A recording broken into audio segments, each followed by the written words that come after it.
When did I get a message? You have one new message. Hey, JP, you fucking freak, we're partying. Where are you at? I'll chirp you later. Here's Sam.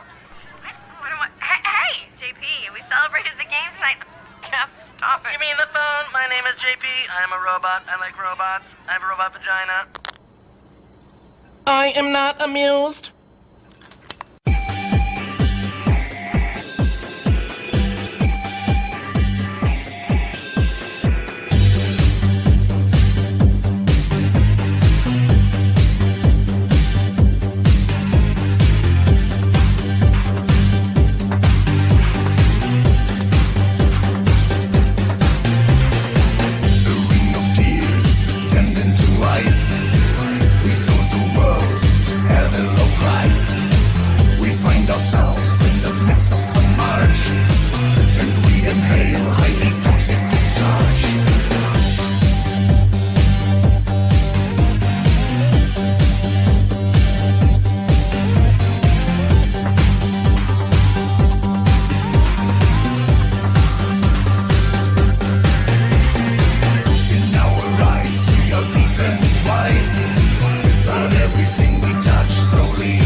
What up, everyone? DJ Anubis here with you on the Metal Tavern Radio podcast with another episode of When I Raid Alone.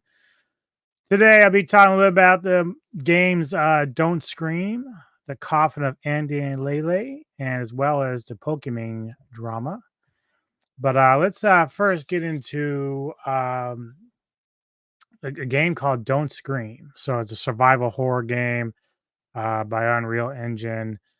Apparently, it's about 18 minutes long in terms of the gameplay, and it's kind of cool. It's like, it's point of view, first person, almost from what I watched a little bit with Imaru, because I'm going to show you bits of what her playing the game as well as the parts of the trailer for this game by IGN. And so, like, it's almost like Blair Witch type stuff. You're in a forest and then you kind of move around. So basically the concept is this. The game is set in a forest in 1993 near the site of what appears to be a plane crash. The game is played from the perspective of a camcorder, which the protagonist is assumed to be carrying. The player can choose different paths, which will lead to either a homestead, a farm, a mini-mart, or a cemetery. There are random encounters of ghostly spirits that haunt the forest who will attempt to scare the player. So, yeah, basically you're wandering around this forest, and of course it's kind of like dusk, and then it gets to be dark, and then it kind of starts to come dawn at some point. As I'm watching Imaru, like, I'll talk a little bit about when we kind of go through some of her stuff, but yeah, so we'll check this out right now. You'll first see portion of the trailer, and then it's going to kind of jump into Imaru playing the game herself.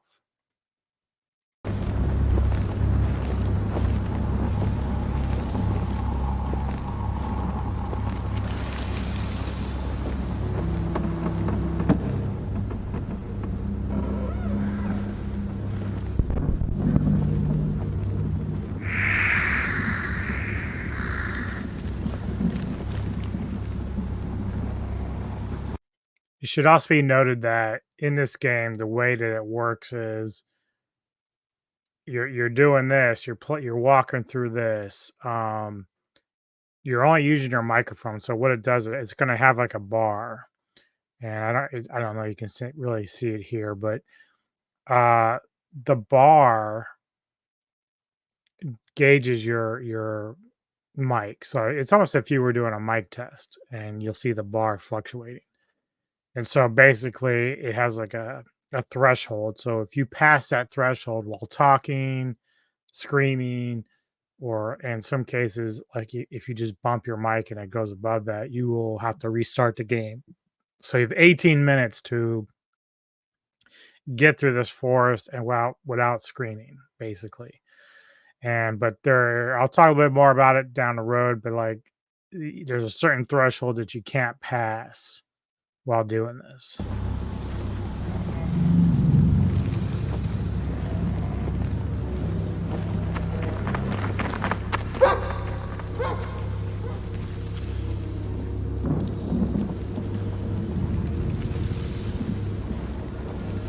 I mean, I have to admit, it's kind of creepy.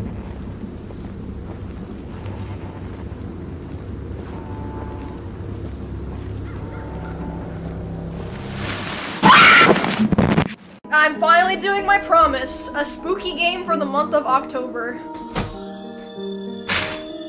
Closing the curtains completely. Turning off my front lights. Emaru in cosplay It's is very always dark. great. Oh shit. Okay. Red equals bad. So does that mean I can't talk while we're playing the game? Bro, I'm sorry about the epilepsy. You have to whisper. Oh, so whisper should be below. Okay. This is probably fine. So yeah, you'll see where her microphone, the divider line, whatnot. To be honest, like, when you watch this with me, you'll see like she makes mistakes accidentally where she has to restart the game. But a lot of times it's not even because she's screaming. Like it's whether she kicks her table by accident or whatever. So I think that the sensitivity is probably too high and the threshold is a little bit too low. Um, but maybe there's like it looks like it does have that calibration and stuff. So maybe that's something as a gamer you can adjust. And apparently this is also just a beta. So she's kind of testing it out at this point. Right, wait, can you guys... Wait. That game is frozen. Oh, it's 18 minutes. Okay, I'm scared. Oh, God. Oh, it has the little bar at the bottom. Oh, maybe I set it too high.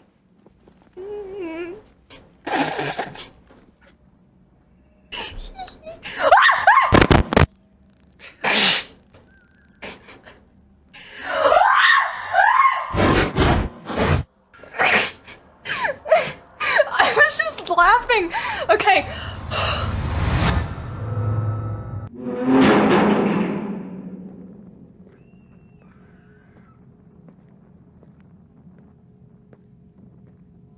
Get off me, bro.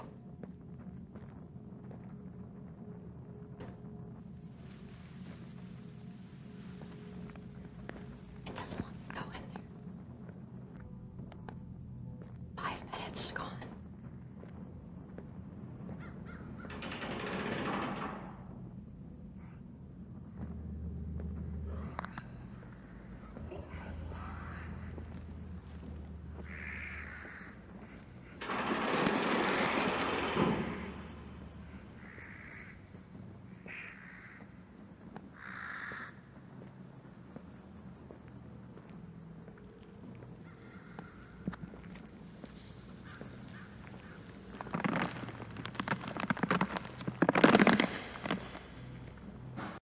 Now, in some ways, like I played Dead by Daylight like a little bit. I know Mr. Tony the Dead plays that game a lot. He really loves that game, which is cool. If you never played Dead by Daylight, it's you can play from either a victim standpoint or from a serial or a killer standpoint, like Jason or Freddy or whatever.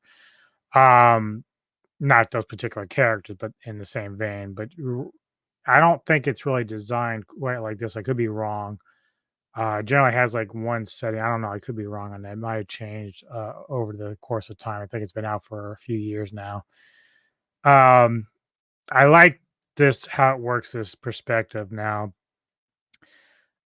Do I think that it should only be 18 minutes to get through it? I don't know. I think like I've seen some of the stuff that happens, like to try to get the scares out of you. Some of them are generally creepy, but other ones are kind of like, okay, well, I don't know if I'd rather be stalked by something out there or like if they should add like other creatures. I don't know. There's a lot of possibilities with this game that I don't think they're quite there yet. But as far as aesthetic and atmosphere, I do like the way they've gone with this. It's a big ass tree. There's an end moving in the darkness.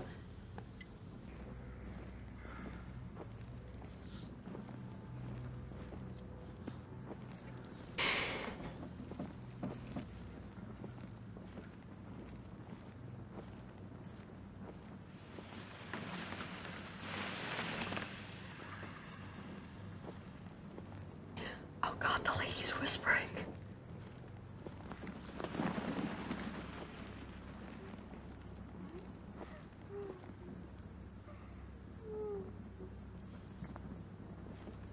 She's like dancing. Bye.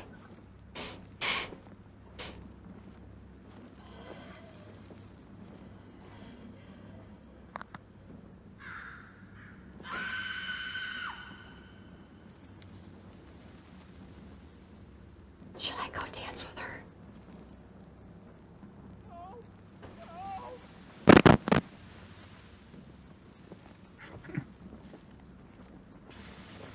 Aliens, bruh.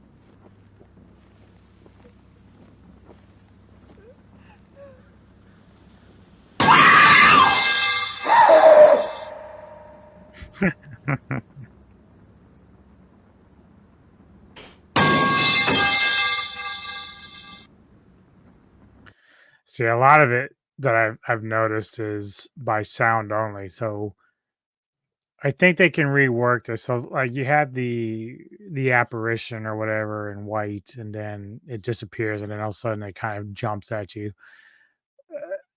I would have liked that a little bit more if they like say skipped the whole like flash jump and basically so if you ever watch Japanese horror, the way that they do the like the grudge or the ring and you got the long black hair, that like just having that apparition or ghostly figure do its creaky turn and try to come, slowly towards you while you're trying to escape. That to me is far more terrifying to try to get away from something that's continually stalking you, right? Rather than just appearing and disappearing. So with this game, if this is truly in like a beta form, like I think they should concentrate more on uh you being stalked and having to avoid being caught by whatever it is. Like you don't even have to have more than one creature trying to get you. Like it could just be the one thing. You can still have like the haunting voices and stuff like that going throughout, which is sort of like a misdirection. Um, but whenever you've caught sight of the apparition and all of a sudden it's got the creepiness about it, it'll come after you. You have to find a way to get away from it without screaming. Like the whole point is still not to scream. And I think that's far more better designed for the game terrifyingly than what in its current state. I'm trying so hard not to laugh. Oh god, a haunted trailer. Holy shit. What? It's telling me to go this way.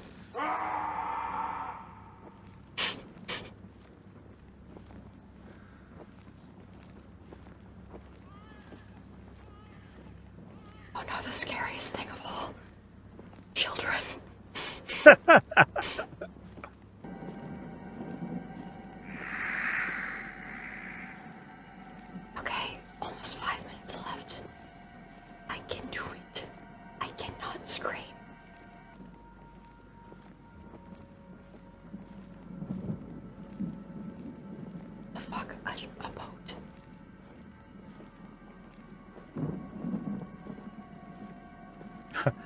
Wait, is that like a monarch image on or a witchcraft?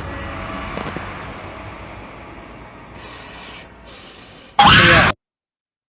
Okay, there. So it came again. So let's back up a little bit.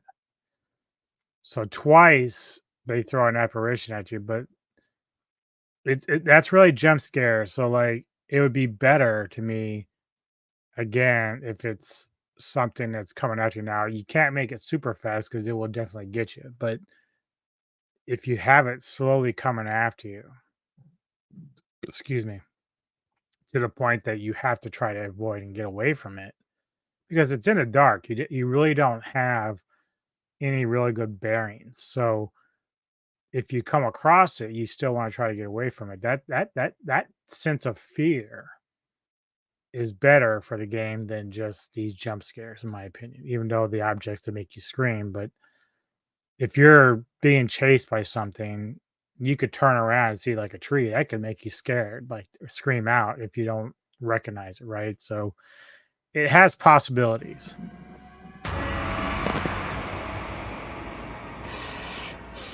I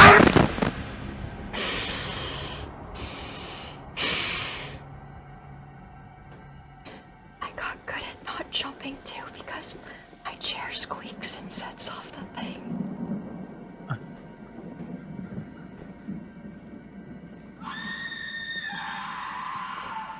Minutes left. 4 minutes.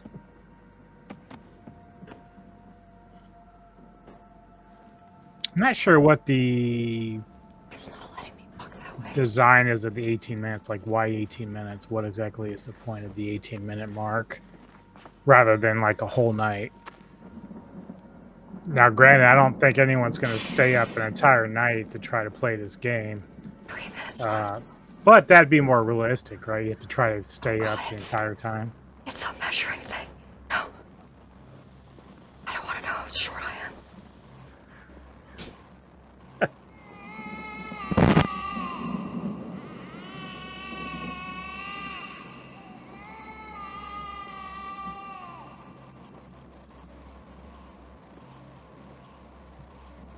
Oh my god, the boat is empty all along. Now, see, when she comes around that corner, imagine, for instance, having that apparition standing there and doing that creaky look at you. Like, that is creepy shit. What is that? Can I go up? No. 2 minutes left.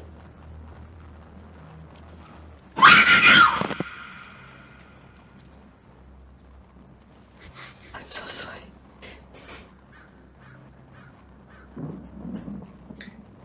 I wonder. So my leg. I wonder if you can stand still the entire time, if they would actually bring shit towards you, or if it's just you have to move. Like, I'm wondering about that. Legs are cramping so bad, but I don't want to move them because I'm scared. My chair leather will set off.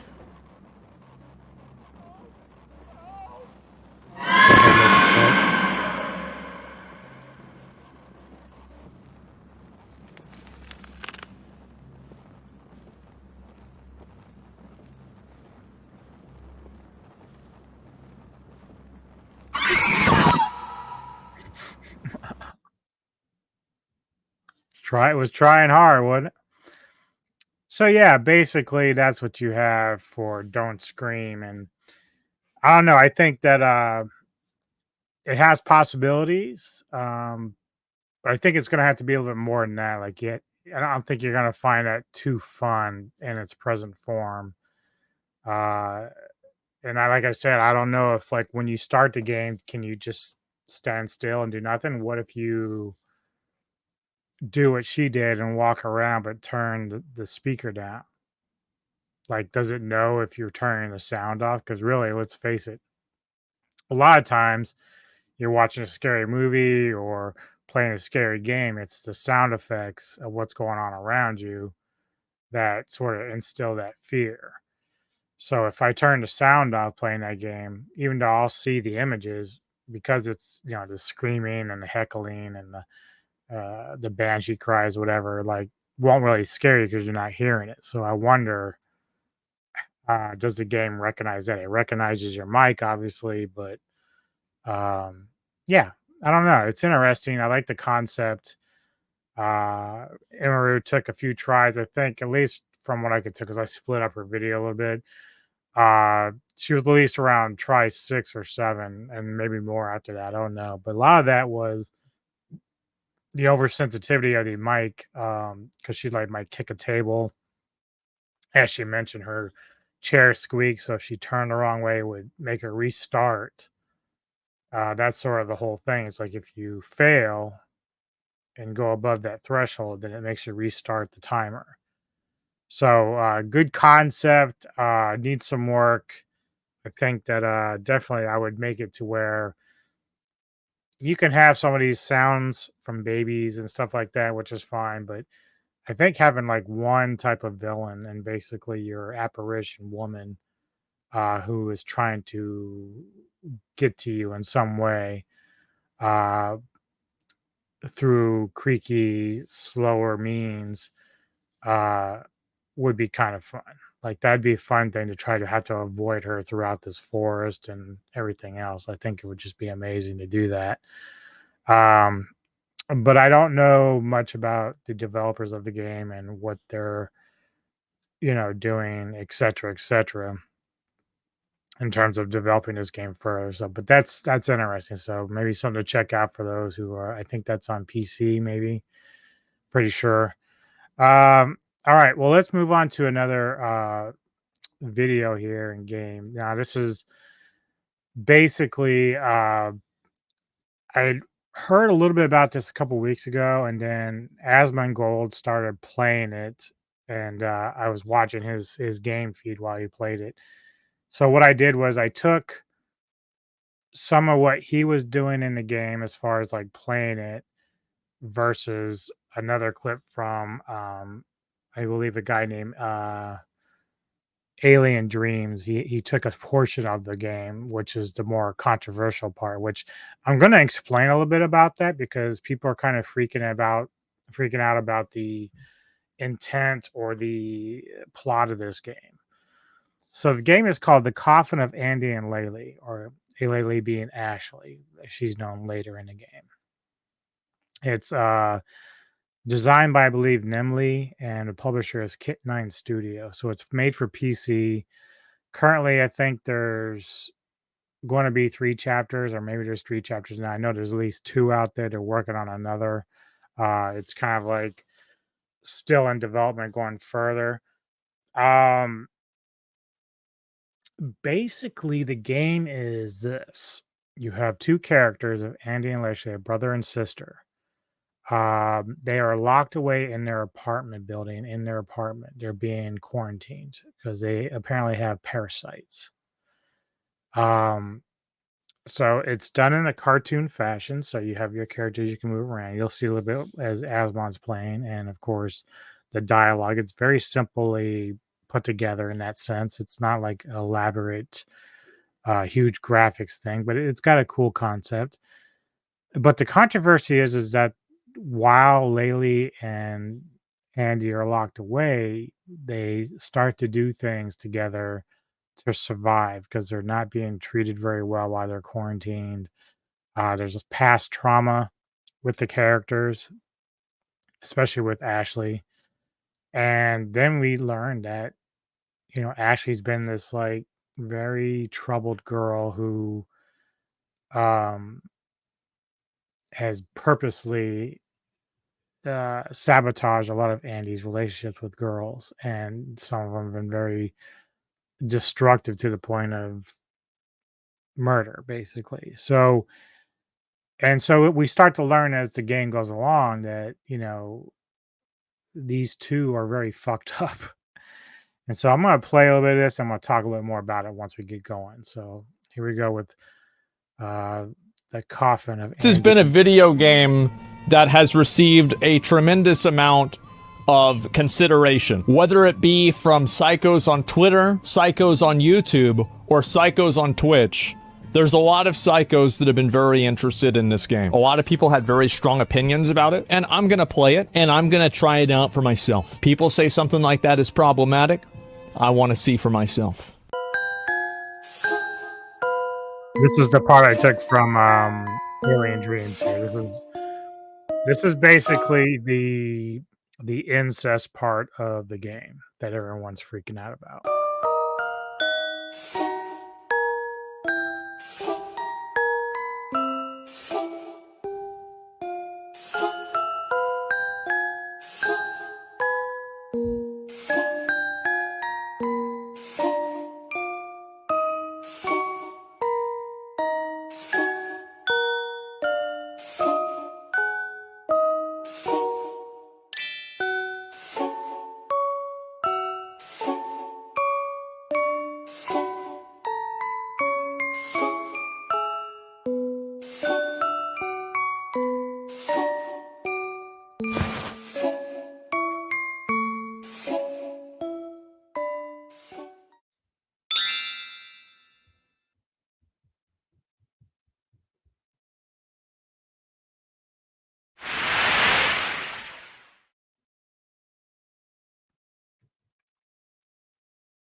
So yeah, basically here, this scene is basically after let me set this up for you. So basically as they're in their apartment building and they for whatever reason they have like each floor has what's called a warden. So there's more than just them being quarantined in this building for this parasite epidemic or whatever it is.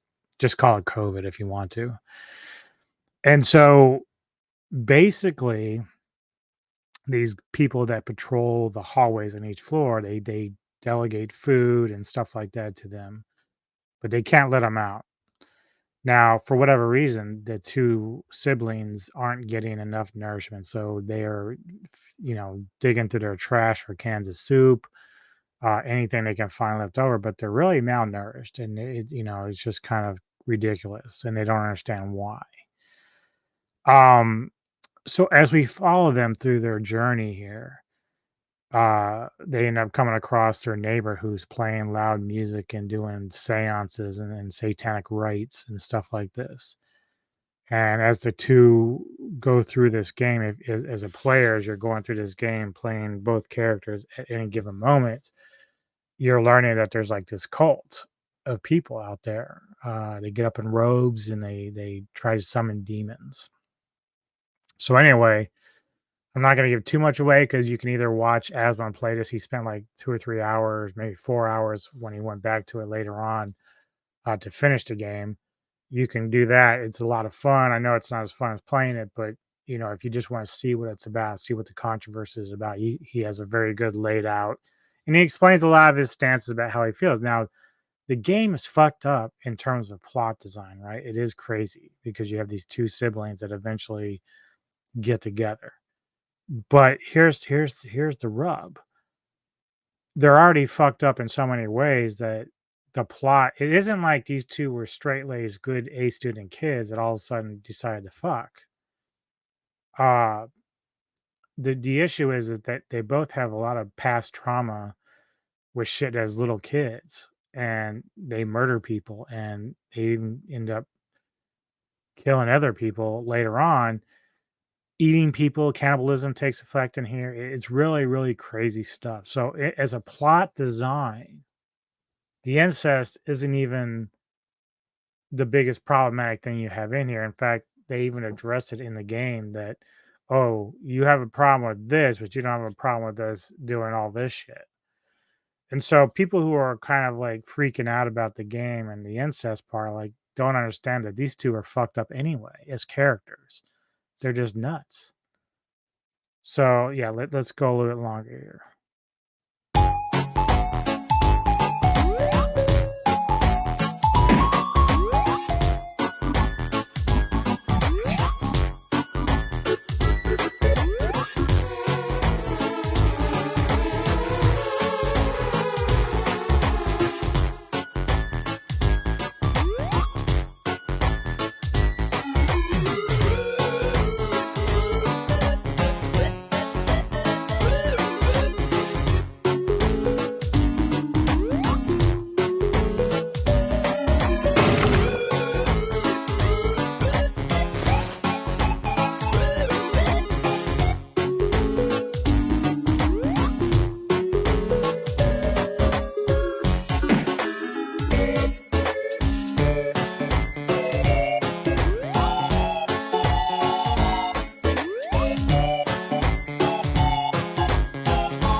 So just to explain the trinket and the visions and stuff like that, basically, Andy and Ashley summon a demon themselves, and this is initially to get them out of the apartment. Like they don't want to be locked in there anymore. They want to get out in some way. So they eventually finagle a way with the help of the demon to get out. And so basically, you can get this trinket, which is given to Ashley at some point, where she can have visions of things to come. So whether like at one point she has a vision that someone comes in from the cult to try to kill them and stab them to death.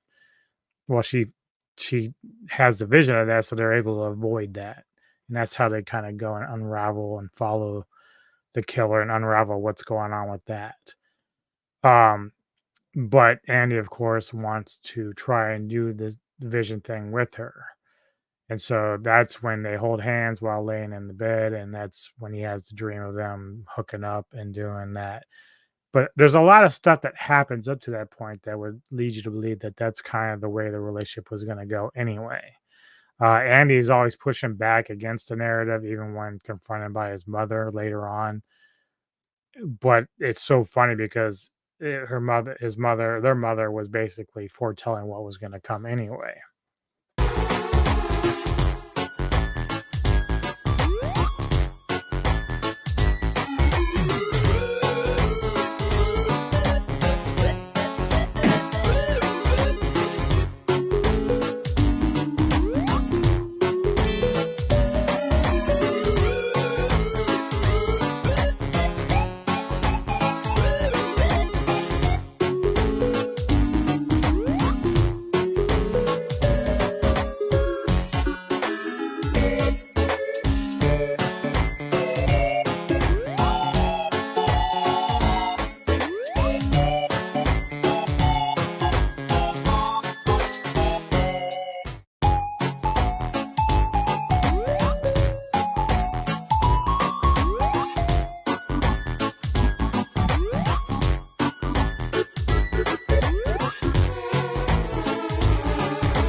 And that's the thing too.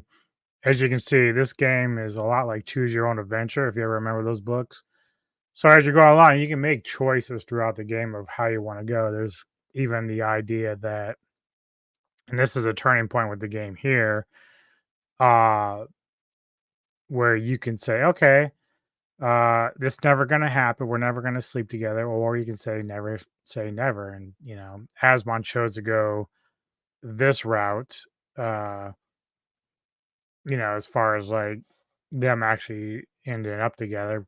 But again, it's not like the game isn't trying to endorse incest or anything else. It's playing off the design of the plot with the characters who were already fucked up as it is.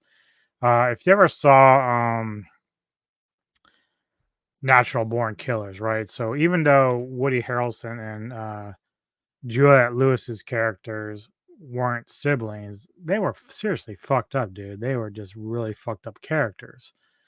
So you have to kind of think of it in terms of that, just beyond that. And I'm sure there's been other movies that have dealt with like incestual relationships that are nuts. Like you just have to really look at it like a fucking horror story or a movie that just deals with serious fucked up people, because they do a lot of shit in this game that's way beyond this whole ancestral part of it. I'm going to skip ahead here. So we're just going to look at Asmon playing a little bit. It's a cleaning closet, various supplies. Okay, nothing in here is good. Okay, what about this way? The bed? Your parents have...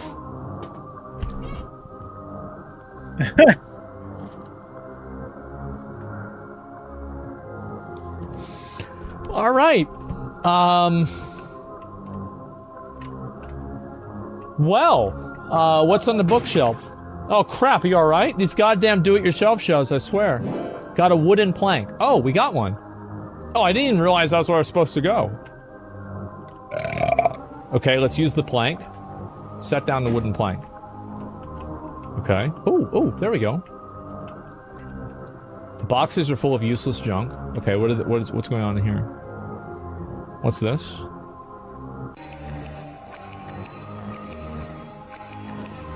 Oh, what the fuck? Oh, demons from hell? Hear my plea. Oh, the unholy ones, I come seeking your advice. God damn it. What am I doing wrong? I thought that it was perfect. I knew I shouldn't have killed that. I knew I should have killed that guy when I had the chance. What do you make of that? Everybody needs a hobby, I guess. Yeah, he's just doing what he needs to do. Forget this. It's almost time they let us watch TV. Okay. So yeah, there you go. That's basically the rub with this game. There's a lot of twists and turns, a lot of things. It's actually a pretty well-developed game. Like I think what is it here? A guy named Destructoid. Destructoid's Andrea Gonzalez says this. Gave the Coffin of Andy and Leyley a positive review, describing it as a well-written exploration of a toxic sibling dynamic. And that's exactly what it is. If you were to take just the two of them and not make them siblings, I don't think anybody would give a fuck about the mortifying things that they do in this game, like to the extent they go. It's almost like Natural Born Killers. The only difference is they've made them siblings. But both are clearly fucked up and they do some crazy shit, but the game itself is kind of entertaining. It's well done. It's made for mature. I wouldn't recommend kids at all play this because it's not that I worry about kids like wanting to do this shit. It's like it's still as parents, you need to guide them with the stuff that they're intaking, no matter what type of entertainment that it is. Now, obviously, there are kids that are older that can discern right from wrong, discern fiction from reality. But parents really still need to kind of guide. And this isn't something that's made for young kids, even though there's probably a few out there that have played this and their parents probably didn't know. Like, let's face it, as kids, we always wanted to do things that were against, what our parents' wishes might have been. I probably would check this game out. I don't know if I want to pay for it because, like, I don't like once you've gone through it. Like, I watched Asmon go through it. Like, I don't know if I'd want to play that over and over again. To me, it's a game that probably should be free, unless they plan on making expansions on top of expansions with this to go in a different direction. Like, I don't know how far you can go with this type of plot or game itself. I know, like I said, they are still doing another chapter that isn't out yet. So who knows where that takes our characters. So maybe that will open the door to more possibilities for the game. If that's the case, then maybe that's something you could, I might feel okay to pay for. But really right now, if they left it as is, the game would probably be over. Like, I just, it's a fine ending, like considering our sources of who we have as our characters. But, it's a very interesting plot. Kind of goes in like, and even so, like with the parents, there's, no innocence really here. Like there's like even a bigger scheme with the government and the whole like parasite thing going on. We don't really even know where that's going to take us with the parasites. Maybe that's what made them fucked up to begin with. No idea. But it's interesting nevertheless. So now, let's move on to the Pokimane drama. So basically, if you don't know who Pokimane is, she's a streamer slash, I think she plays games too and stuff like that. But she's basically just a streamer, right? She's been around for a while, since at least 2010 or so, and she's made a name for us. Became very famous. gets paid very well through her work on YouTube and probably Twitch and all whatever platform she's on. Uh, I don't follow her. I don't know much about her. I know her by name just because in passing people mention her. You've heard me talk about other streamers like Sniper Wolf, who's in hot water about some of the things she's been doing, and whether or not Sniper does anything worthwhile to be getting paid the kind of money she does. Like, but that's all subjective. Like, no one really has a corner on that market because in the end, Asmon's kind of right. We all kind of borrow from one another. You just saw I borrow clips from what he does with gaming. Uh, and that's the thing. Like, I'm from my channel. I'm not a gamer streamer. I do play games. Obviously, I play games. Few games that I have. But I do mainly commentary. So I'm gonna commentary or comment on stuff going on in the gaming world, whether it's music, movies, horror, whatever. Like Godzilla, obviously. Um, you like my new Godzilla poster, by the way? It's fucking amazing, isn't it? It's great. Uh, but when it comes to gaming, I'm going to talk mainly about stuff that other gamers are talking about because, I'm still into Diablo 4 right now. I'm still playing that with no problem. I have few problems with it, but I keep up with a lot of the streamers that are talking about it and whatever comments or observations they have on these games, and then what other games they're playing. So like, don't scream! I didn't even know anything about until I saw Emiru playing the game, and she did that like about a month or so ago with that particular game. So it was kind of cool to check that out. I didn't know anything about it. But Pokimane, she's kind of gone beyond the gaming part of it. Like she's grown out of that, or at least as far as what I've noticed her content being. So now she's mainly just talking random things. But so like recently she took fire for rebranding some healthy cookies, right? That were under a different label, and she rebranded it and then is now selling it at a higher price. And so a lot of people are giving her grief about it. And of course, she didn't help herself when she was like saying, well, if you can't afford $7 bag of cookies, then maybe you're just a poor boy. Like, it was kind of like a derogatory statement towards her own fan base or people that don't want to spend $7 for a package of cookies. Now Asmon, when he was commenting, was kind of making some excuses for it, but then he was also holding her accountable for that behavior. Same with Moist Critical doing the same thing. They weren't like letting her slide just because she's a gal.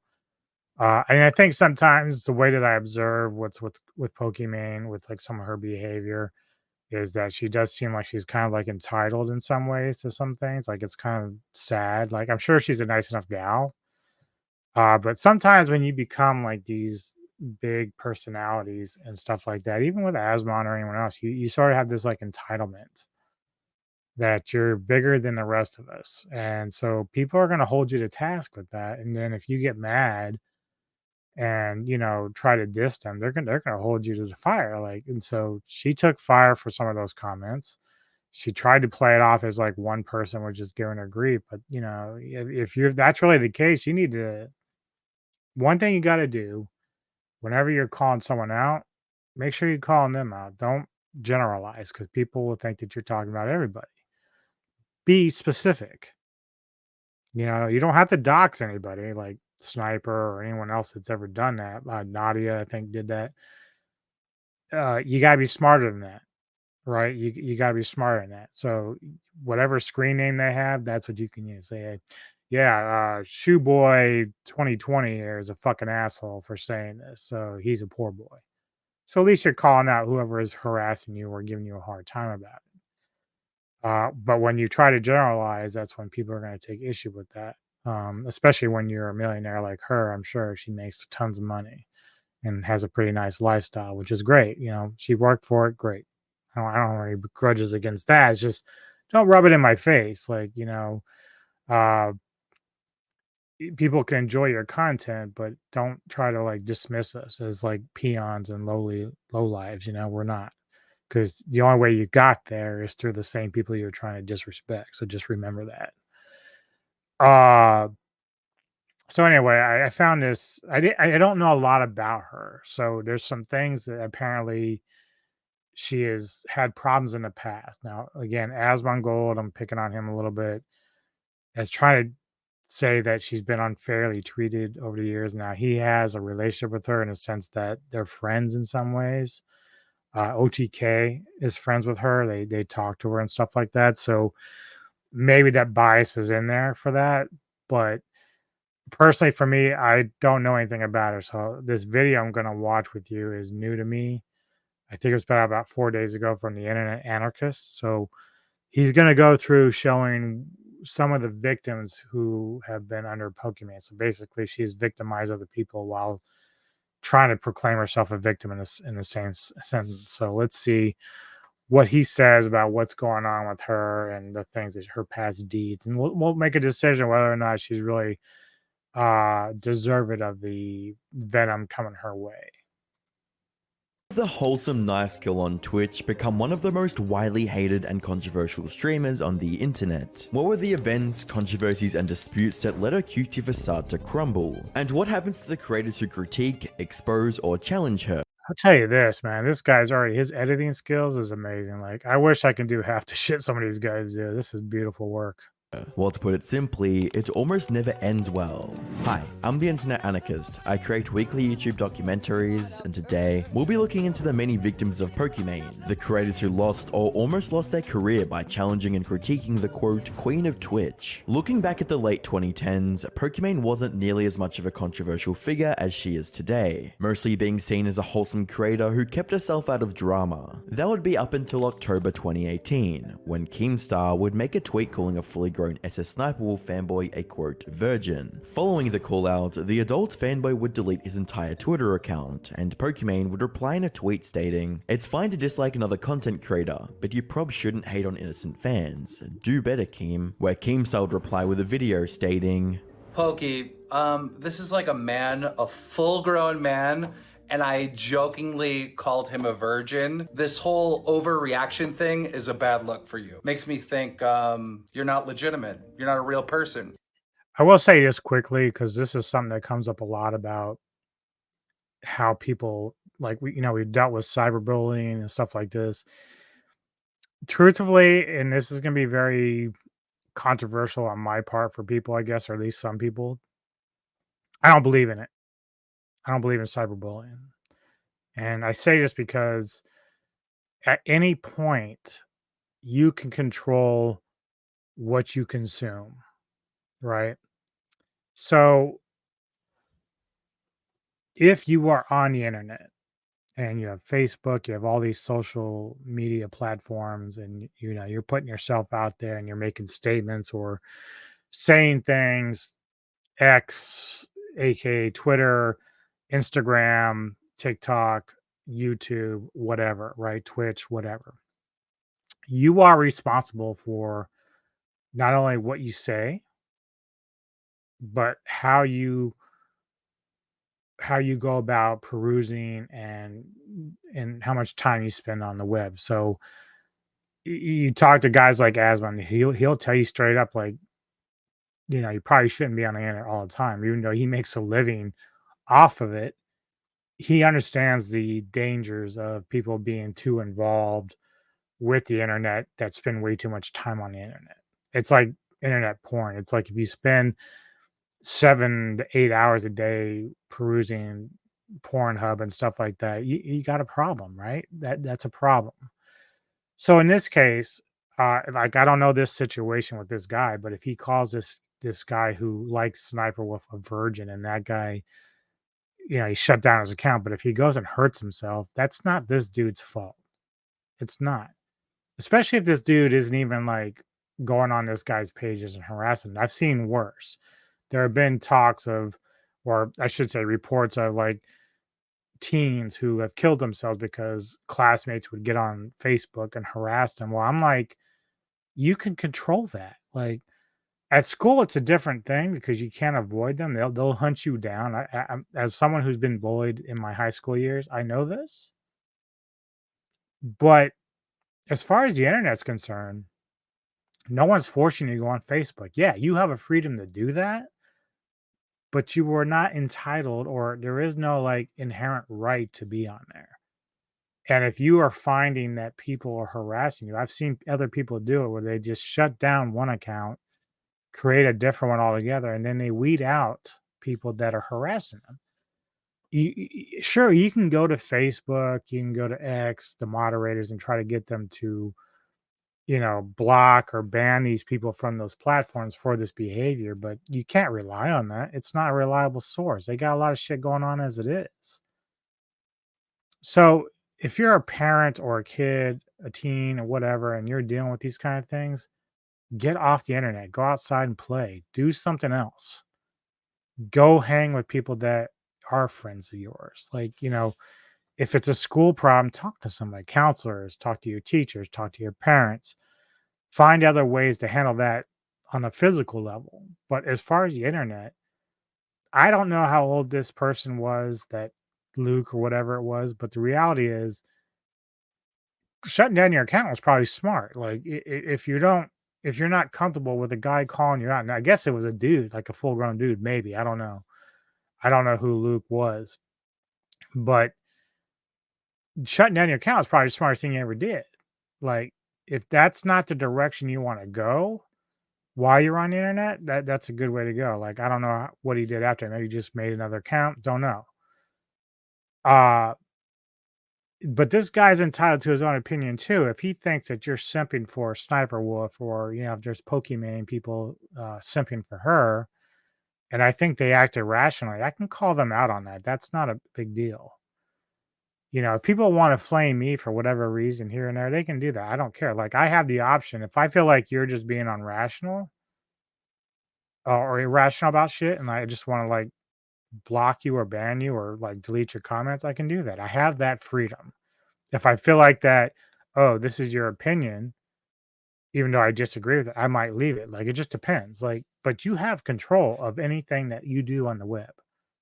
But people don't utilize that because they feel like, well, why do I need to do that when I can just have this person removed? Well, don't rely on that to happen. If they're bullying you, it doesn't mean that they're exactly going to be banned off of Twitter or whatever. Don't rely on that. You have to take action on your own end to handle that business. You're a fraud. You're fake. The drama wouldn't end here though, as Pokimane would post a video response to Keemstar stating, I'm not gonna lie, I laughed pretty hard at the ending of your video because you say that I'm overreacting, yet you called me a fraud just for asking you to be nicer to other people's fans. Who's really overreacting in that situation?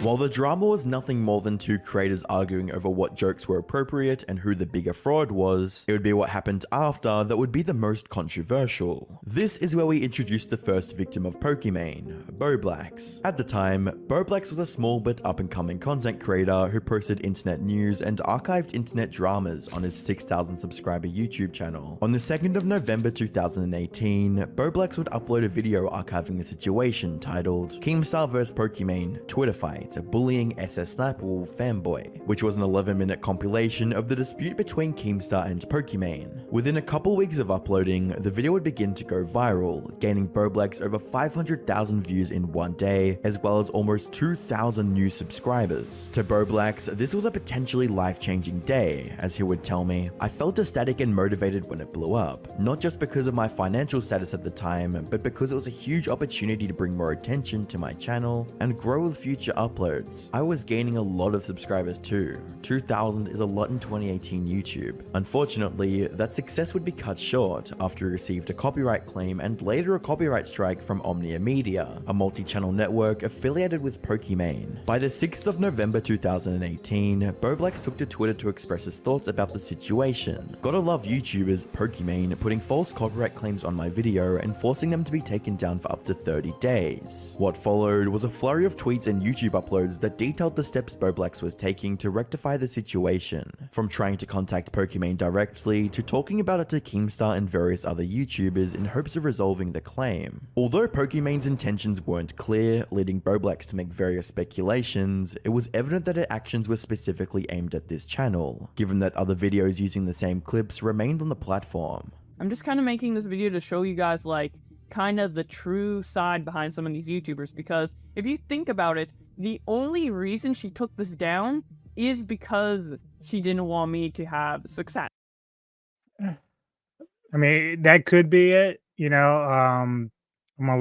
I said, I haven't seen this video, and I don't know the rest of what he's going to say here in terms of this. Whether or not this guy's a victim or not. Here's the thing, though. When I'm done with this video, anybody, Emaru, Asmon, Alien Dreams, IGN, Internet Anarchists, they can all come back and say, dude, you don't have the right. I didn't give you permission to use any of this. Now I'm going to put, their links or their, I'm going to tag them in the description to give them credit for the videos and stuff that I've used throughout this, because like I said, I'm giving commentary on what they're doing. Now here's the rub. Not so much with IA, but like if Pokimane came back to me and said, I'm striking a copyright against you for this, it would probably have more to do with the fact that I would have a negative opinion of her. Now, granted, I'm not even done with this yet, so I don't even know exactly where my opinion is going to go. Like I said, I know nothing of her really outside of just general observations of her behavior in certain circumstances. Now, right now, where we are with this, if the guy that Pokimane was having a war with didn't come at him, and it's mainly from, but he mentioned that the company that pushed the copyright was representing Pokimane, but it looks like it was representing other YouTubers as well. It may have not had anything to do with Pokimane in particular, but if you're asking me on the surface, do I think that Pokimane would be petty enough to do this because like whatever this kid said might have been of a negative opinion of her. Like I do think that Pokimane doesn't take criticism well. And it's one thing if you don't like criticism that you feel like is off the mark or not genuine or not truthful. But a lot of times people that have negative criticism is mainly from opinion and standpoint. So like if she came to me and did this, said the same thing, like, I don't like what you had to say. Well, that's fine, but it's just a matter of disagreeing to disagree. Now,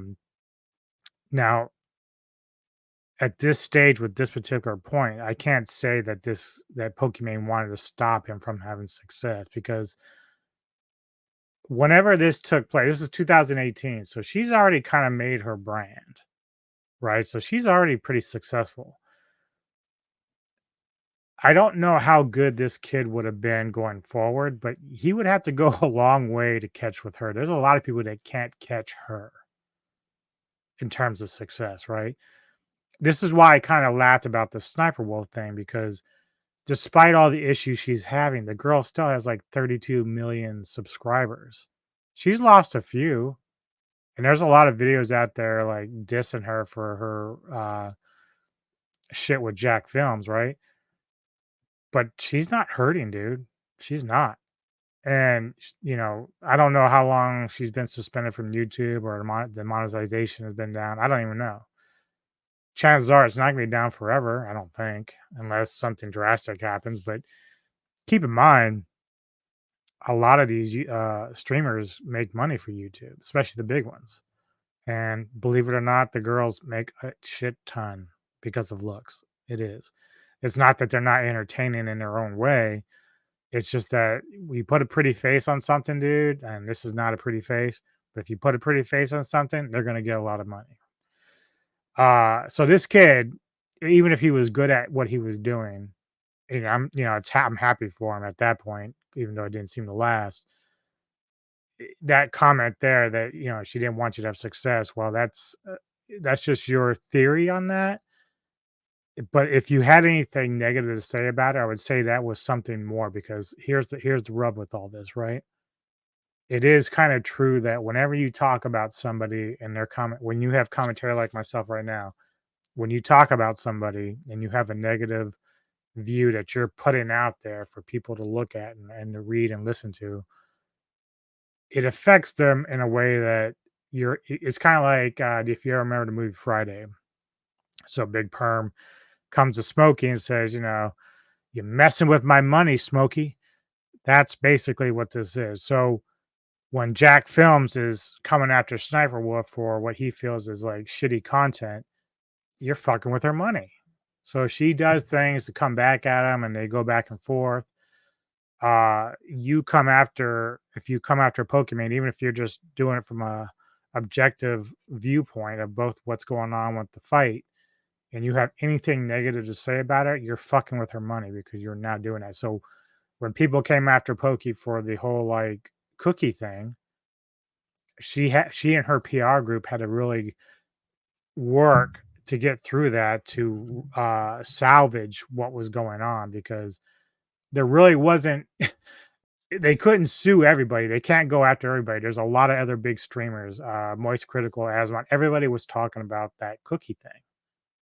So, and they're all big time streamers. So her and her PR group can't like they can come after the little guy. They can come after people like me and say, get fucked, right? Because I can't fight it. But the reality is for the bigger streamers, they can't. Because the balance of power is there. And there could be other reasons. It could be like, oh, she doesn't want like 1 million plus people seeing those tweets she made to Keemstar. They're so embarrassing. Why are they still public on her Twitter? Why are other videos showing the same clip that just have less views still on YouTube?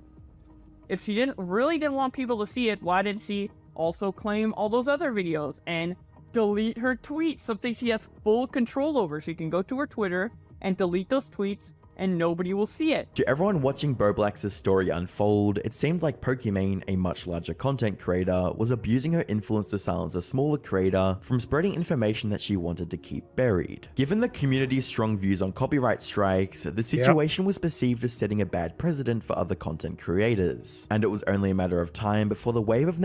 And I'm curious because, so Jack Films, I think he had some problems with his Sniper Wolf issue himself. Not as much as she did, but I do think he had some problems. But a lot of people who follow Jack Films, this guy's supposedly like this beacon of light for smaller YouTube creators. Like he's trying to protect them from stuff. So I'm wondering if Jack Films at all came to defend this kid against Pokimane at all. Like I'm just curious because it specifically talks about like how a big time personality like Pokimane would come after a smaller YouTube guy. And then like I'm just curious if Jack Films at all even knew about it or would come back and talk about it and say, Pokimane's a piece of shit for doing this. I don't know. But that's sort of like what his credit that people credit Jack Films for. So I'm kind of hoping that if he is that person they say he is, that he will do something like that or has done. I don't follow Jack Films either, so I don't know if he ever talked about this situation or not, but just came to mind.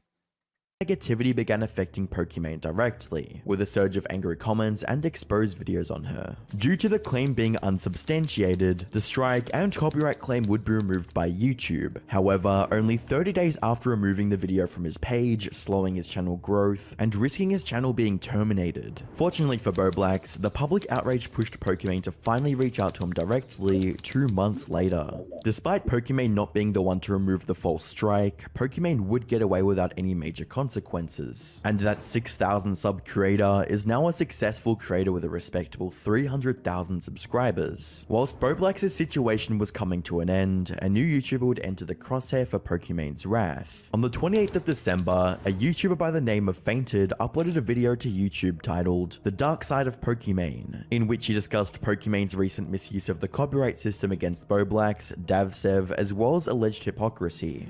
We're going to be exploring this dark side. Now I want to start off with one of the more fresher controversies. One thing about the internet, people, the internet is forever. So once things are uploaded, you see it all the time with Twitter and X, Instagram, whatever, Reddit. When people post things, like I remember like during the whole like Trump and election thing back when he first got elected, right? Or just in general, like different things like Eliza Blue. We talked about that some months back. Once you post something on the internet and people screenshot that shit, because a lot of times that's what happens. Like it's kind of amazing. I don't usually think about shit like that when I see something. I don't think about, oh, I need to screenshot this. So when people actually screenshot shit right off the bat, it's kind of a smart thing because people will come back and delete things and then say that they never said such things. And then, of course, that's where you call these receipts and people come back and say, oh, no, I have it right here. This is you.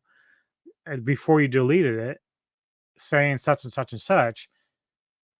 Same thing with videos. Like, so if somebody posts a video about something and then they try to delete it, but someone's already saved the video somehow, then that's what they're going to do. They're going to come back and show you and say, no, I have it right here. This is what you said, Pokimane. And so even though she may have resolved the issue of blowbacks about whatever happened with them on that end, somebody else probably came along and said, hey, I want to check this out. So again, I'm checking out this stuff for the very first time. And some of this stuff's years old. Like we're talking 7 or 8 years old now. And so like I'm checking this stuff out for the first time, but it's always going to be out there. And so she got mad that this person was yet bringing up the stuff again, trying to diss her in some way, make her evil. I don't think she's evil, but I think there is this bit of an ego thing that happens with men and women when they get really high in the chain on streamer land. They just get kind of full of themselves, and she's somebody that does kind of come across as I don't want to say fake, but she is kind of full of herself. Like she is pretty, don't get me wrong, very pretty gal, but like I can look at her for myself and say, and this is kind of like a shitty thing to say. Now, if I was 18, I'd probably be gullible and I'd probably get used by a girl like her. At my age, I can look at her and say, you know, babe, I would spend one evening with you and that's it. Like I would fuck you and that's it. Because I can't lie. Like I mean, even though I'm married, but the reality is if I wasn't, I would fuck her. And then like that'd be it. Like I could never have a relationship or anything with her because I can't take her seriously. She doesn't seem like a person I could trust on a relationship level. And it's not that, obviously if she did give me the time of day, let's say, she could do much better than me, obviously. But that's the point. Like even if I was, super hot dude, I don't think I could take her seriously enough to say I want to date this person. And some guys, they get in that trap, right? So like they want the trophy girl, or they think they can change them to be, decent women or whatever. And it's not like, I don't know how she is with relationships. It's kind of unfair to like paint her that way, but it just, again, it's first impressions, right? That's just kind of how I see her, the way she kind of behaves, is that she's gotten to a point in her life that she's kind of full of herself. And I think that's kind of like one reason why people come at her so hard, is because when you put that persona out there and you're not really coming off genuine or humbled, people can take that as you're being a snob. Surrounding Pokimane. For some reason, she's been slightly out of control recently in regards to striking and removing certain people's YouTube videos. A lot of people don't like this because it comes off honestly as her having some kind of superiority complex. She's using her power to just go ahead and strike people's videos whether it's fair or not. A YouTuber called BoBlacks took some clips from her Twitter where she was having an argument with Keemstar regarding SS Sniper Wolf, and it turned out into one of those crazy Twitter feuds. Literally, Pokimane and Keem were both firing selfie videos at each other. So this guy took all the clips from their argument and then uploaded them into a YouTube video, and Pokimane saw it and wasn't a big fan of the fact that he'd taken her tweets and then put them onto a YouTube video. And she just thought, hey, I'm gonna strike this down, boys. I mean, claiming the video is one thing, but actually trying to take it down and issue a strike to his channel is just absolutely ridiculous and a complete abuse of power regarding YouTube's copyright systems. She hopped into a Discord voice call with a YouTuber called DavSev. I mean, it's a pretty weird name. Honestly, I don't really know how to pronounce it, but we're just gonna go with DavSev. This bloke uploads generic Twitch streamer highlights, clips, and compilations. I believe the reason for her originally inviting him for this call was due to him lying in her stream chat, claiming he would gift up to $5,000 worth of subs. Essentially, he was behaving like a bit of a schmuck. So she called him up to discuss what he was doing, and during this call, she comes across his YouTube channel. And you know, it's a bit of a disaster, I've got to be honest. There's some shocking videos on there, mate. He continued by sharing clips of Pokimane making fun of DavSev's YouTube and Instagram, as she smugly threatened to copyright strike his videos on stream. While Fainted didn't have a problem with Pokimane being harsh to DavSev over using clickbait and publishing barely edited stream clips, Fainted did take issue with Pokimane's attitude towards re-uploads when a good chunk of her content is her reacting with minimal input. I'm so sorry that it takes you so much time to go to the top clips on Fortnite and then just right click and save all of them as, and then just like put them all into Premiere and then just like export it. I'm so sorry. Anyways, I'll be taking down some of your videos. So as you can see from this clip, Pokimane is actually getting triggered by the fact that YouTubers are taking other streamers' content and uploading them as a form of a compilation. I find this painfully hypocritical, considering Pokimane has no issue whatsoever spending literally 30 minutes watching TikTok compilations in her own live stream. And the best bit is her main source of commentary during this reaction. Keep in mind, this is what Sniper Wolf does. And so a lot of people who were giving Sniper Wolf grief because she's reacting to TikTok videos, and that's because that's what she chooses to talk about, right? Now, granted, some of the complaints are that Sniper Wolf isn't being transformative with her videos in any way. Like, I don't know.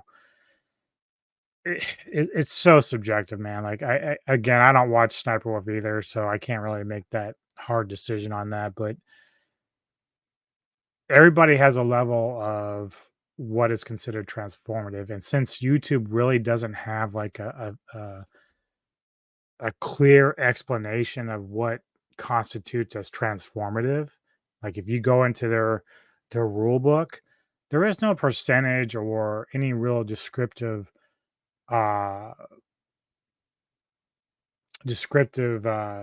explanation of what constitutes as transformative. They just say it has to be transformative in some way, like you're making it your own.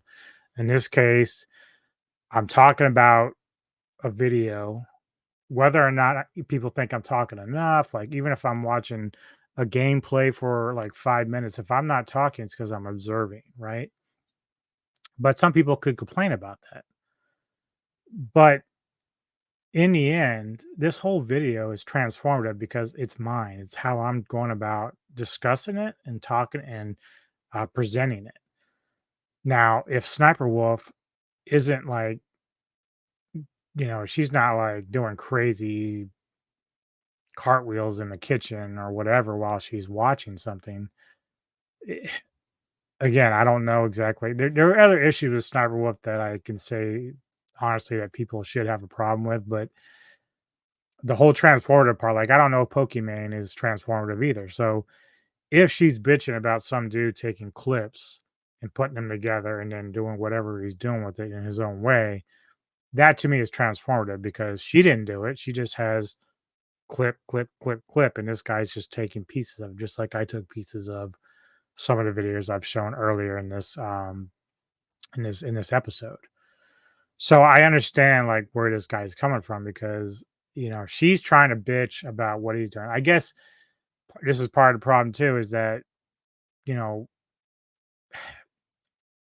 people like streamers will complain. They're like, oh, you are trying to make money off of me, off content that I've done. So I personally am not monetized. Like, I don't have the enough hours and all that kind of stuff to do that. That's fine. Like, I do this mainly as a hobby. What I would like to get monetized, sure. And from what I understand, it's not even that big a deal, like in terms of the amount of money you would get. So even if I got any money from YouTube, it'd be probably pretty minimal. But yeah, so like I would like to be monetized. Like, I would like to draw an income from YouTube doing what I do, which I enjoy doing this stuff. But it does require also reacting and talking about movies listening to music and presenting you all with new metal and rock records of the week.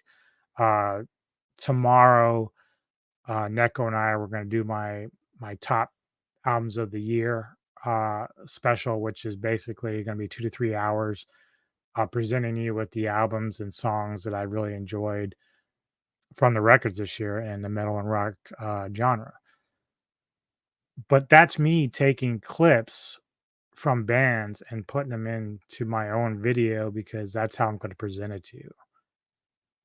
But any one of those bands could come to me later through my video and say, I don't want you to, I'm copyrighting this or whatever, right?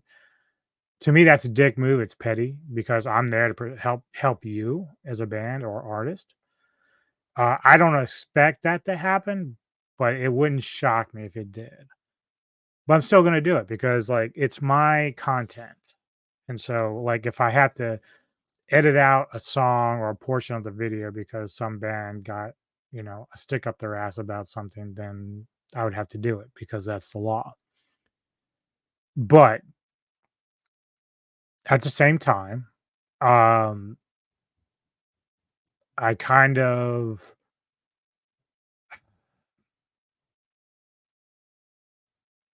lost my train of thought here. Yeah, so with the transformative, so Pokimane being angry about this guy doing that, like Asmon talks about how people rip off each other all the time. He talks about other YouTubers. Moist does it. Like these guys all make content based off other people anyway, because that's what we do here. When you're on YouTube, on the internet, you're discussing everything. So if you take a news piece from Fox News or from CNN for whatever, right? You're talking about an event that's happening and you're using it in your content. You're basically copyrighting. If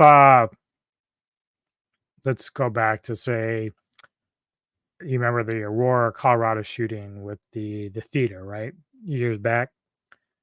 If I was using like news feeds from that from Fox News and I was talking about it on a video and Fox News came back to me and said, you can't use this. We didn't give you permission. I'd have to remove it. But the reality is people are talking about it. I see it every day, dude. Like no matter what the topic is, unless it's somebody who's talking about their own thing. So like Dave's Little Beasties, I'm a tarantula collector, right? So I have my tarantula collection. Dave is a breeder and a seller and he's a collector. He talks about his own shit. That's all his. But, he's not usually one to do it, but there's other people in the hobby that will talk about other hobbyists or controversial things regarding the hobby of keeping tarantulas. Music, we do it all the time. We talk about problematic musicians. If they're in jail for killing somebody or whatever, we always borrow.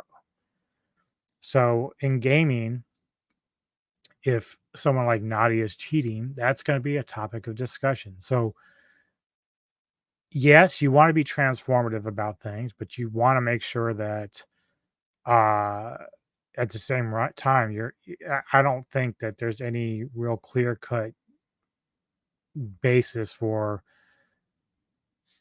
at least on the surface right now, with Jack Films being crying about what Sniper was doing. I think it's kind of petty and stupid. And he made an entire channel kind of dissing her. Now he has the right to do that. He has the freedom to do that. That's not the problem. But the problem is it kind of opened the door for her to do something shitty and really dangerous with him, with doxing him and all this other stuff. And so I just say to myself, you have a family, dude. Like, be smarter about the way you go about trying to diss somebody, right? When you make it your only job to basically obsess and harass this girl because you don't like her content or whatever, I get it. You're trying to look out for the smaller streamers. If she's not crediting people, yes, I agree. She should be doing that. But if you're just making fun of her for the fact that she's not doing anything that's blowing your mind outside of looking pretty on the camera, then I don't know what to tell you. You're kind of penis envy. I don't know. I know I'm kind of rude with that, but I just didn't understand his side of it in terms of like making an entire channel dedicated to her. It just seems stupid to me. But in the end, she's not like the greatest person either, so it doesn't really matter. Like two peas in a pod, in my opinion. But yeah, it just at this stage, man, like everybody borrows from everybody in one way or another. So it's just a matter of how you transform it into your own type of content. So let's get back to this and see what more he has to say. It's actually the sloppy moisture from her trough of cabbage leaves. Fainted argued that Pokimane was unjustly striking the uploads of other creators that featured her content, while she would include entirely unedited clips of other creators' content on her stream. Despite Fainted's points in the video not being rock solid, his message resonated with the viewers and received 3.4 million views in the process. The sudden influx of viewership catapulted Fainted's channel from below 1,000 subscribers to almost 200,000 subscribers. The copyright controversy involving Pokimane and Boblax might have already been resolved by this point, but Fainted's latest upload more than reignited the drama and got YouTubers as big as PewDiePie to talk about it. She struck this video called Keemstar vs Pokimane Twitter fight, bullying Sniper Wolf fanboy. Now I know about this video because it was pushed everywhere by YouTube. It was basically a Twitter feud between Keemstar and Pokimane. They uploaded videos to each other. I don't know, because Keemstar is illiterate and for some reason Pokimane decided, yeah, I'll make a video as well. Nevertheless, someone decided to put these two videos together and upload it on YouTube. Then the YouTube algorithm thought, oh, this is an interesting video that people want to watch, and pushed it everywhere. So basically this Twitter drama became an even bigger drama thanks to the YouTube algorithm. So in a way, I can understand why you want to take down this video, because this selected thing blows up and becomes even bigger thanks to YouTube's system being kind of stupid. At least I can somewhat understand the motivation of trying to take down that video. But the problem here, and the same problem that goes with every single example that I brought up in this video, is that you're just drawing more attention to it. It's the Streisand effect every single time. The more you try and hide something, the more people are going to find out about it. That's true. That's actually a very good point. When the Sniper Wolf thing happened, and I said this back then, a few weeks back, that the more that people talked about the Sniper Wolf Jack Films thing, the more that both those channels probably got a lot of new subscribers and hits. Like, so even if Sniper Wolf lost subscribers throughout all this, I can almost guarantee she probably gained some too. And same with Jack Films. Like, he may not have lost any, but he probably gained a shit ton of like traffic because of these videos and people talking about it. I mean, a lot of the big time streamers were addressing this issue. So now, again, with the Pokimane cookies and now even with me doing this little talk off of IA's video, it's probably going to get some traction. Like, I don't get a lot of traffic on my channel, but the reality is it's going to be in the algorithm. It's going to be brought up a little bit. And then if somebody else talks about this stuff, then that's going to add to it all. So PewDiePie is not wrong. Like, the more that you, in some ways, like Pokimane kind of fighting against stuff, or Sniper Wolf fighting against stuff, the more it's going to hurt. So if Sniper Wolf had not gone after Jack Films and not tried to engage with him when he was like, harassing or attacking her through his channel, nothing may have never happened. Like, if she had never gone to the front of his house and all this other stuff, it would have been, no one would have been in the wiser. Like, I didn't even know who she fucking was until that moment.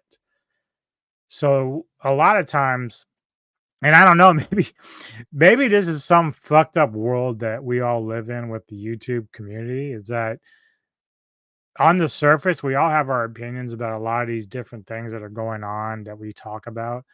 But in the end, we're all kind of victims of our own circumstances, because like, we're the ones that continue to feed the drama. We're continuing, just like the guy on the football field, feed me. That's just how we are. We continue to do it. I see people constantly commenting about these situations, and I'm like, and then like, after, it was so funny, and I'm gonna use this as an example. So the Eliza Blue thing that came up a few months back, maybe a year ago or so,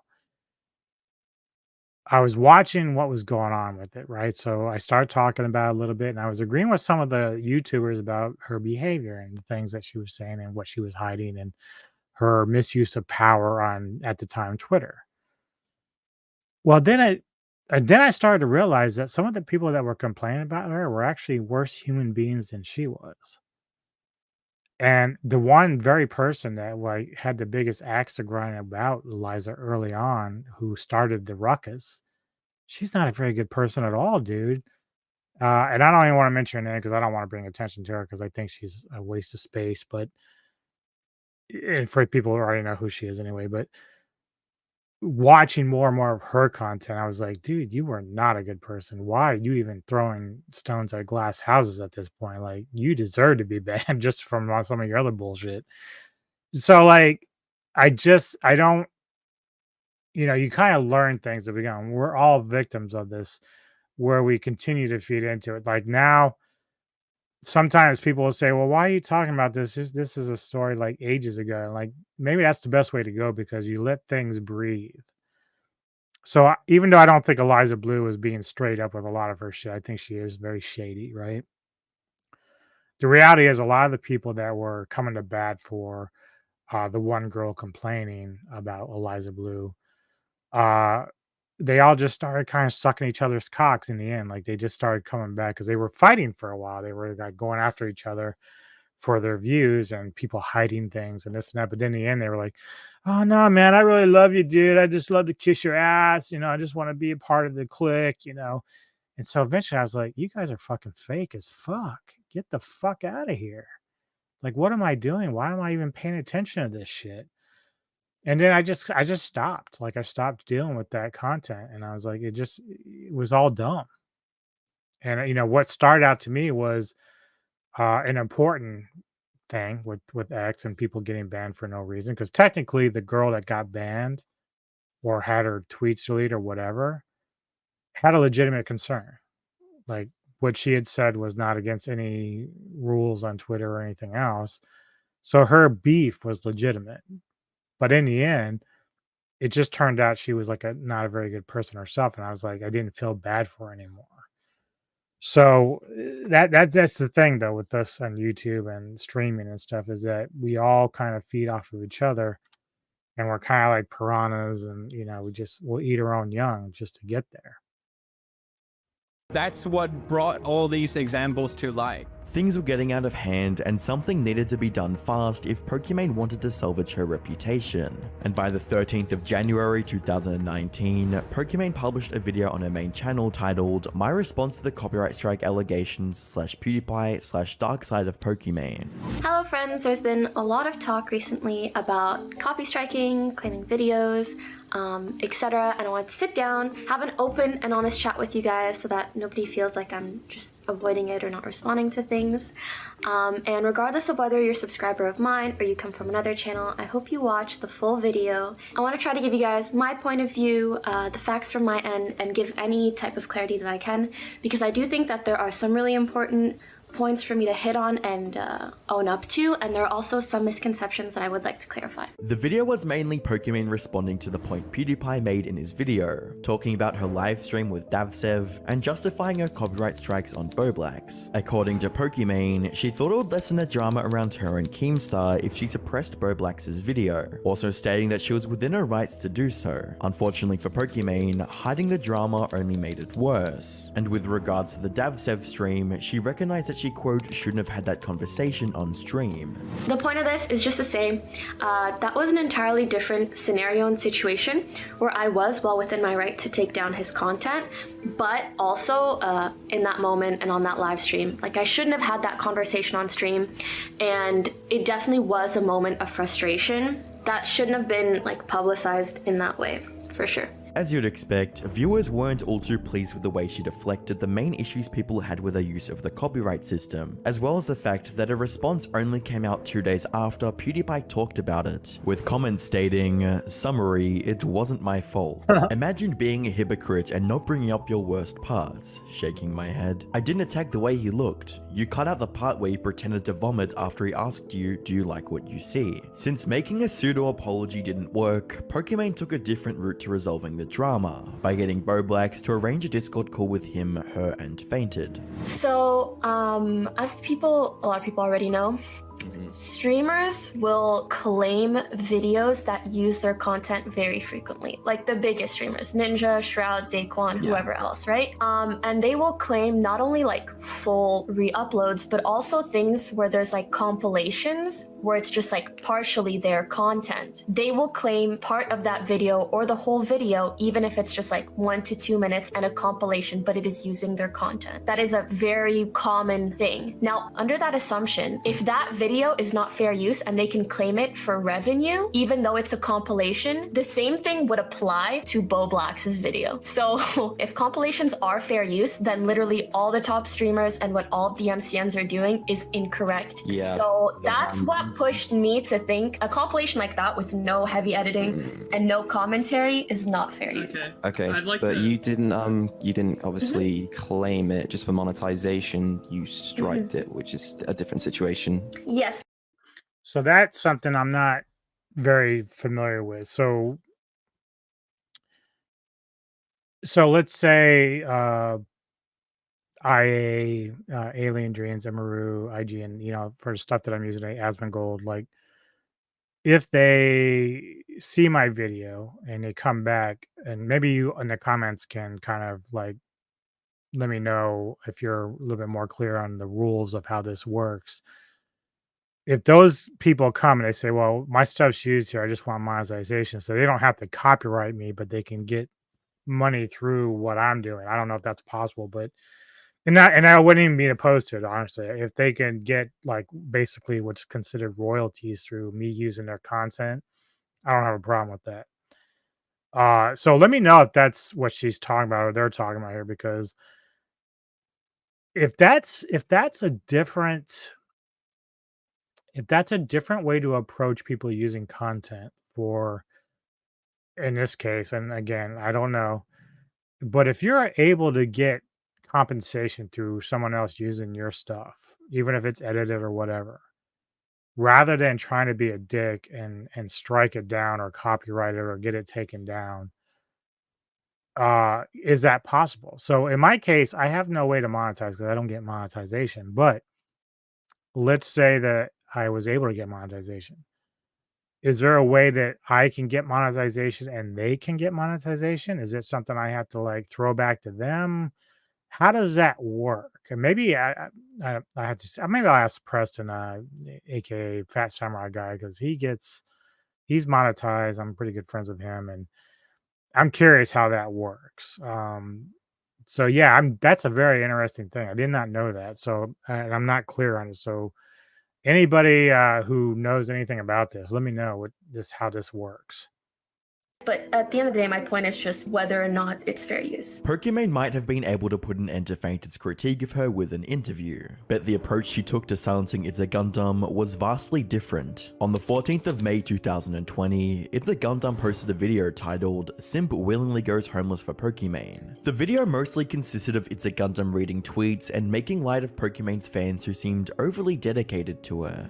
I saw your 1K donations to our last stream. That's crazy, bro. I'm still below the top 10 donations. Poke Squad donated a little less this month because 4 months of rent were overdue, but still gotta do it. Poke Squad. Oh yeah, Poke. Oh, she's amazing. What does this one do? Poke is kawaii. Then the next guy goes, yeah man, I get it. My wife's been bugging me about this holiday I promised her like 8 months ago, but the squad comes first. Devoted hashtag Poke Squad. Think about the state of mind you have to be in, where basically you're married, and instead of paying for a vacation that would probably get your wife off your ass, you gave it to Pokimane. Even though the video was very well received by viewers and everyone managed to get a good laugh out of it, Pokimane was far from amused. In in situations like this, I don't want to keep letting false things run rampant because most people will not go through the effort of looking up the tweet like I did. And so I have a voice and I want to utilize it to stand up for what I think is right. Sadly, Pokimane decided to use that voice to attack It's a Gundam's livelihood. To be fair, I actually can't believe anyone would sponsor these shenanigans. And I will say, for this company to sponsor a video that's literally 20 minutes of talking shit about me, but if you ever reach out to me, if I ever see you in my inbox, on site. On fucking site. Okay, so see, this is the thing. Now,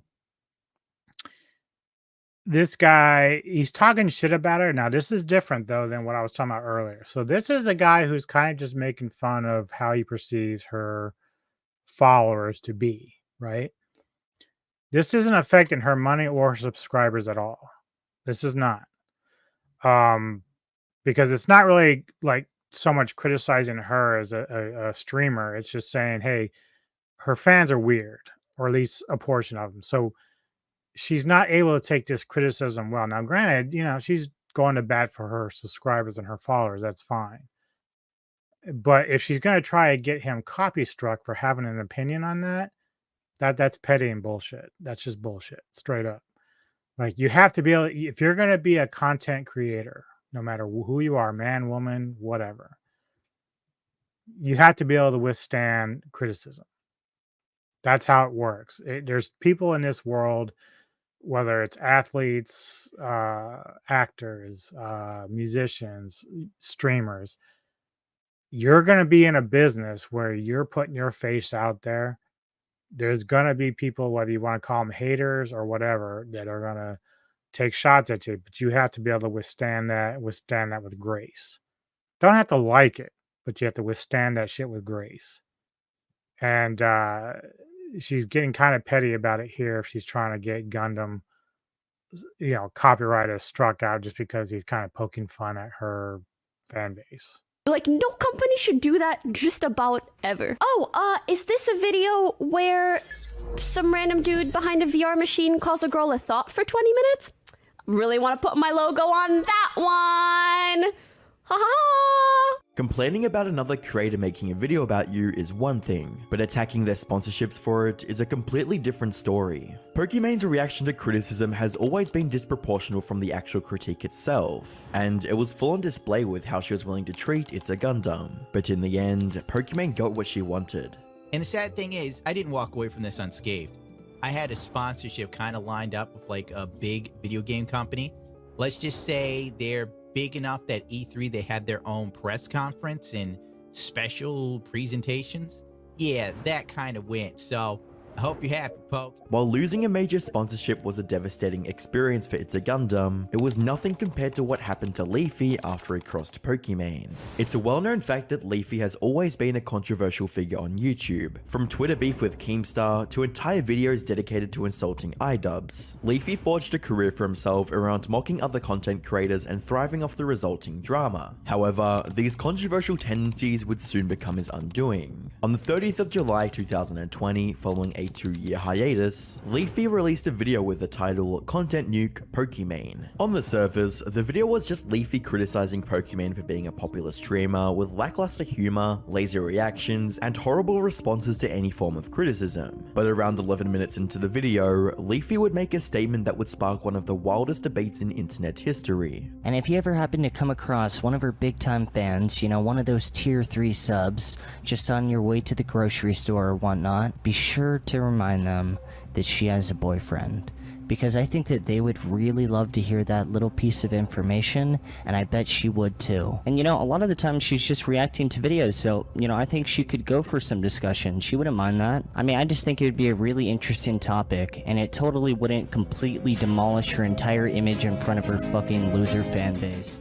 Now, it's important to remember that Pokimane had kept her relationship status a secret, and to the 2 million people who just watched Leafy's content nuke, this revelation came as a complete shock. In typical Leafy fashion, he created the hashtag Pokimane boyfriend to further upset Pokimane and her fanbase. Following the video, it immediately went trending on Twitter with almost 10,000 tweets in the first 6 hours, making jokes about Pokimane's tier 3 subs. The hashtag also rekindled hate from other controversies involving her brand, and simultaneously created a feud between YouTubers and Twitch streamers over which job was easier. Although Pokimane tried to play off the drama with tweets like, "It's time to come clean, hashtag Pokimane boyfriend," it was obvious the drama was getting to her, and by the 5th of August 2020, she decided it would be best to take a break. Hi friends, since quarantine began, it's been hard for me to find the same joys and motivation for creating content. The things I look forward to the most, like visiting my family, traveling, going to conventions, and meeting some of you, aren't possible right now. I hope you use this message as a reminder to take care of yourselves, disconnect from social media, go outside, pick up a new hobby, and hang in there. See you soon. Love, Emane. However, that didn't stop Leafy from making several more videos revolving around Pokimane. Leafy had brought Pokimane's cutesy image crashing down, and forced her to do something she rarely ever did: apologize. Hi everyone, I hope you're doing well. This video is to address recent comments and criticisms that I've received. I know this video is long overdue and I planned a vacation for around this time, but I honestly should not have taken any time off prior to acknowledging or addressing or apologizing for these things. Not only that, but I should have properly apologized when the incidents actually occurred. It shouldn't have taken me this long to come to a proper understanding of how to handle these situations and how to apologize for that. But I hope that I can do that today. Unfortunately, Leafy's crusade against Pokimane wouldn't come without grave damage to his own career. On the 21st of August 2020, Leafy's 5 million subscriber YouTube channel was permanently terminated. And according to a report from The Verge, it was due to, quote, cyberbullying and encouraging viewers to disrupt other creators' streams. Not long after, in September of the same year, Leafy's Twitch account would be banned for, quote, hateful conduct and threats of violence against a person or group of people, unquote. No one can say for sure that Pokimane played a role in Leafy using his YouTube and Twitch, but when you look into what happened to Gideon's Twitch account, the similarities become obvious. Gideon had always had a knack for entertaining his viewers with Okay, so before we continue with that, there is now here's the thing. Like, I don't know anything about Leafy, and I don't know everything that's going on. I don't know if it was just a matter of poking fun at her fans, unlike Gundam or whatever. I'm not a big proponent for making content strictly based on one person, right? So, like, I'll talk about Pokimane here, but I probably won't talk about her again for a while. Like, because there's just not much more I'm going to add to it rather than what's already been out there. So, in this case with Leafy, like, if he was spending days on end, like, just harassing her in a sense, and when I say harassing, I'm talking like Jack Films harassing, where you're not directly like calling her or going to her comment section and doing things like that.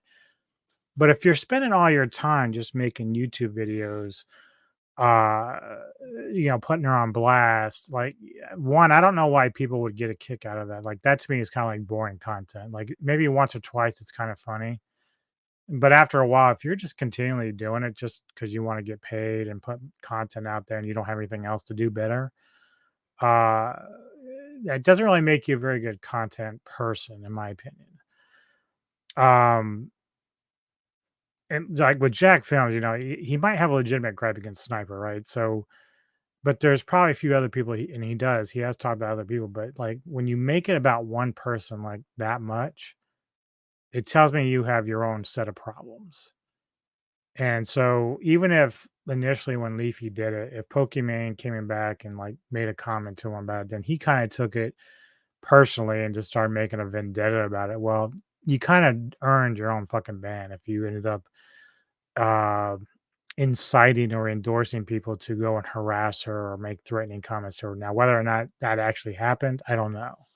I can't state to that fact. I don't know enough about that situation, but I've seen situations like that to where uh, they've held streamers responsible for the behavior of their followers. Whether or not it's unfair, you can say yes or no. But the reality is you do have some sort of accountability, right? At least you should be making these what's the word I'm looking for?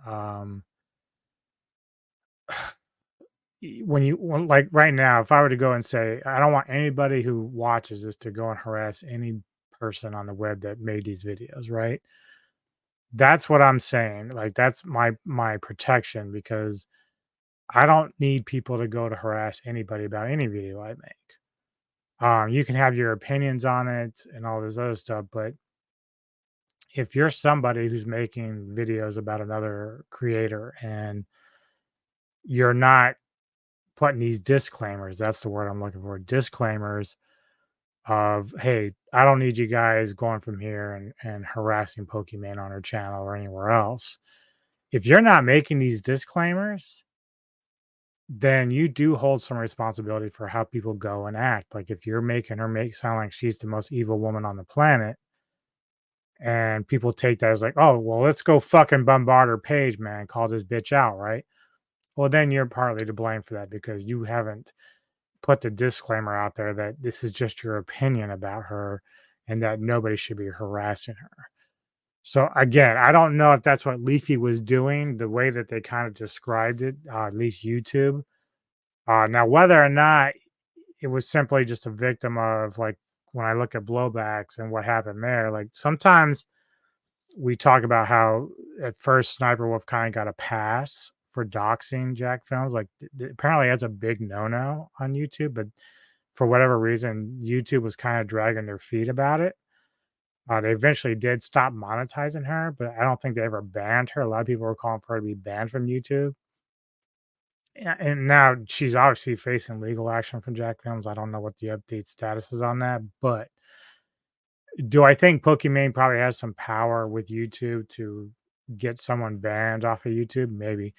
And I know there's a story with this guy here where they're doing similar things to these girls, both Sniper Wolf and Pokimane, in terms of like controversy, right? And for whatever reason, these guys are being banned permanently from YouTube, whereas the girls are getting a pass. And that's not fair. And that's not right. And so I'll have to dig into those a little bit more in terms of stories. Like there's just to make sure I've got all the facts and everything to back up that statement. But from my first top observation of the situations of all right around, it does seem like women streamers like Sniper Wolf and Pokimane are getting passes for bad behavior.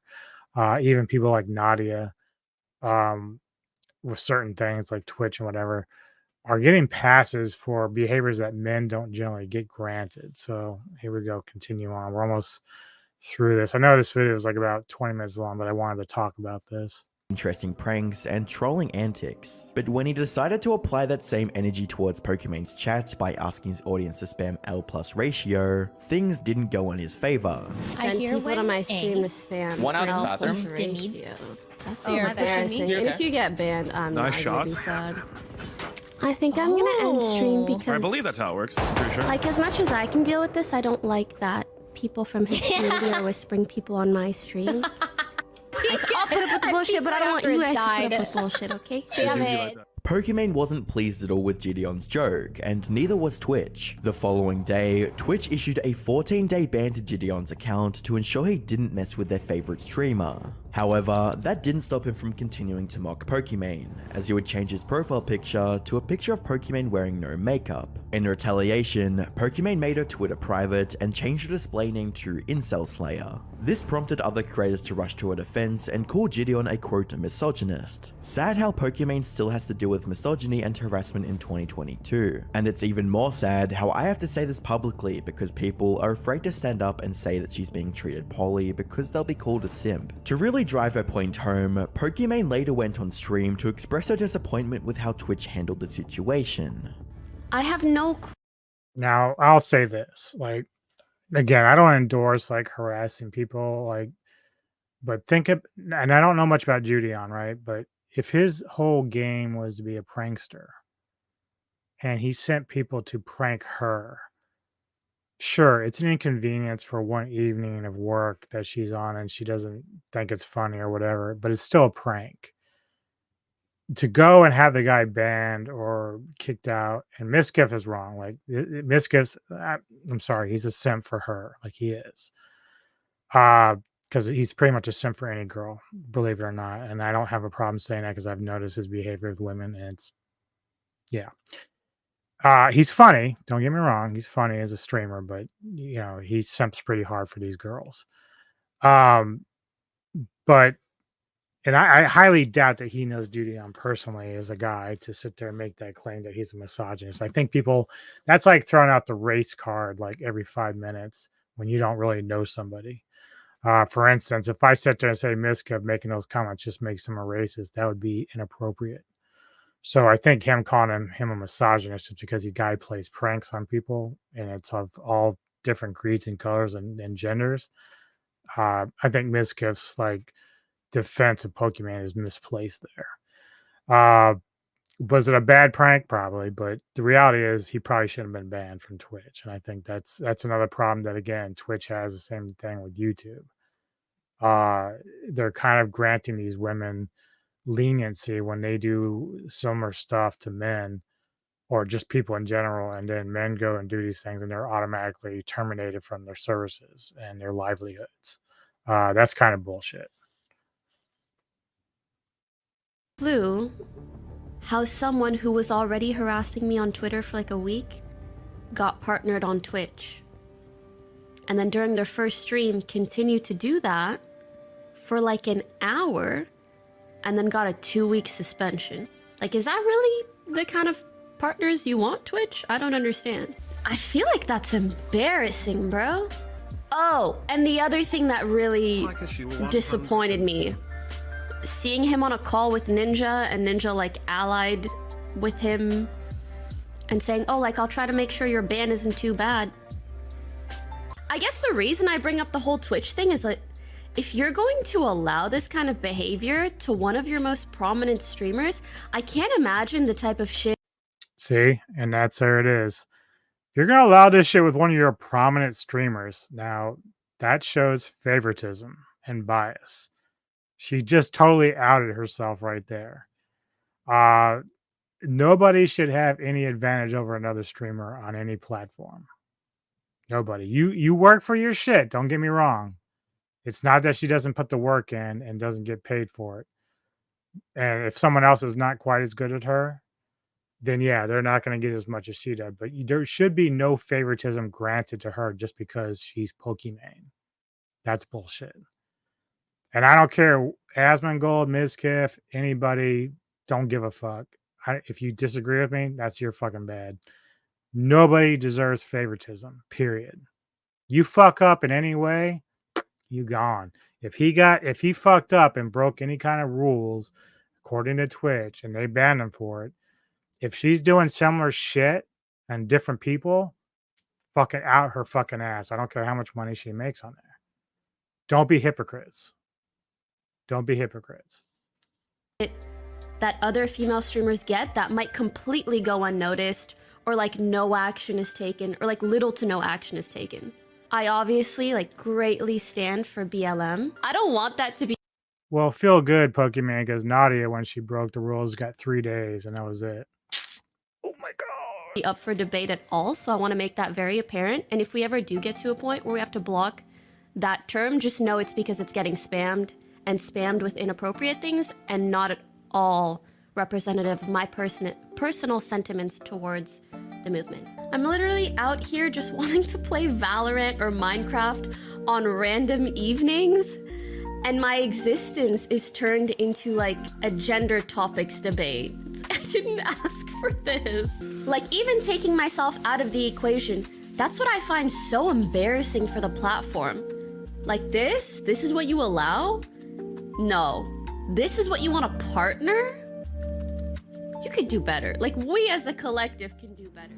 Pokimane has very thin skin when it comes to any form of criticism or jokes that are thrown her way, and is even more than willing to use her privileged position on Twitch to take down anyone that offends her. However, Gideon did recognize that he stepped out of line and released a statement to share his thoughts and apologize, quoting, "Looking back, I did do certain things completely wrong. My ideal content is to always put the joke on me, but I put the joke instead on others, which is going against what I stand for to begin with. I'm not too stubborn to sit back and listen to genuine criticism.